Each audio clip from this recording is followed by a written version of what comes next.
Welcome to Impress the Wife, the cooking show dedicated to the husbands who cook for their wives. You're in for a treat. Join me as I push myself to the limits of discovering and mastering the secrets of the kitchen and to ultimately impress the wife. Hey! Today we are tackling how to make the classic dessert called Eclairs. We'll make the custard first because it has to rest. By the way, I'm doing 3 times the recipe here because I will be using the filling for something else. Doing 1.5 to 2 times the recipe will suffice for you to fill all the eclairs in this recipe. First, heat up your milk on medium heat. Meanwhile, combine the sugar into the egg yolks and whisk until the color turns pale. Add the cornstarch and flour mixture. Whisk until combined. We'll check on the milk, and once it's hot enough, we'll pour half of it in the egg yolk mixture and whisk. This is called tempering. We are conditioning the egg yolk so by the time we pour everything back to the pot, the yolks will not cook and become scrambled eggs. Whisk the custard until it thickens like what you are seeing right now. Make sure that the bottom doesn't burn. Transfer it to a different container and whisk in the vanilla syrup. Cover the custard with plastic wrap. The wrap must directly be in contact with the custard to avoid the formation of a skin or a thin, dry layer. Let this cool down immediately by placing a bowl of ice at the bottom. Set aside to cool completely. You can also store the custard in the fridge for 2 to 3 days until needed. Now we'll move on to the pate choux or cream puffs. In a deep pot, combine the water, butter, and salt. Heat the mixture up on medium heat until the butter has melted and the water is gently boiling. Add the bread flour and stir vigorously. At this point, you can't stop stirring. The goal is to cook the flour for 4 to 5 minutes without browning.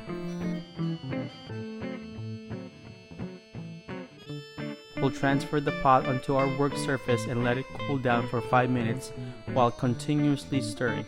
We'll crack and add our eggs one at a time, making sure that each egg is well incorporated into the batter before adding another one. This way, we'll be able to assess the proper consistency of the batter. The dough's consistency will depend on where you live. The type of egg, humidity, and the age of the flour you are using play an important role to the success of the batter. The batter should look homogeneous and not runny. You can use a jumbo-sized plain tip or a star tip like this. Transfer the batter into a piping bag fitted with a tip of your choice.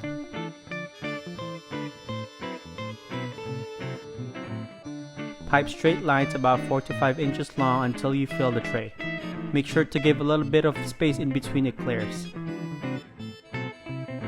Using a bit of water, dab the pointed tips or ends of the batter. In the oven, they go for an initial 20 minutes or until they start to brown, and we'll lower the temperature and cook them for another 20 to 30 or 40 minutes depending on your oven. Very important, once you put these in, you cannot open the oven doors. If you do, the eclairs will collapse or deflate and it's going to be difficult to save them. Let them cook until the inside is dry. So here's the finished product.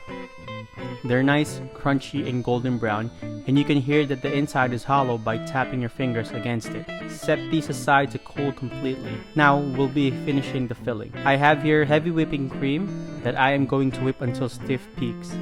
The cream should be cold in order for it to be whipped perfectly. Once whipped, set it aside, and now I have the chilled custard base. Beat this until soft. At this point, we'll add our softened butter in small batches.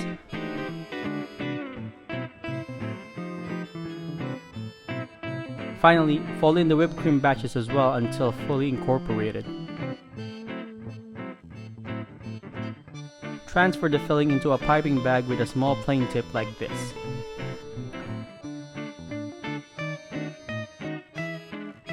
Now, puncture 2 small holes at the bottom of the eclair and fill it with the filling. You'll know that the eclair has been filled up properly if it's doing this.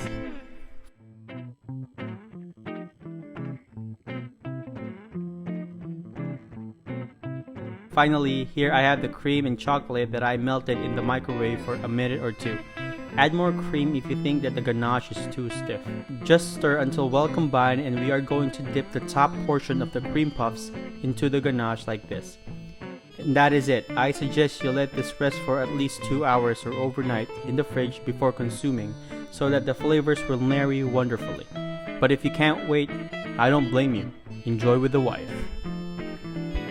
And that is it, folks. Thank you so much for watching this episode. Please give this video a thumbs up.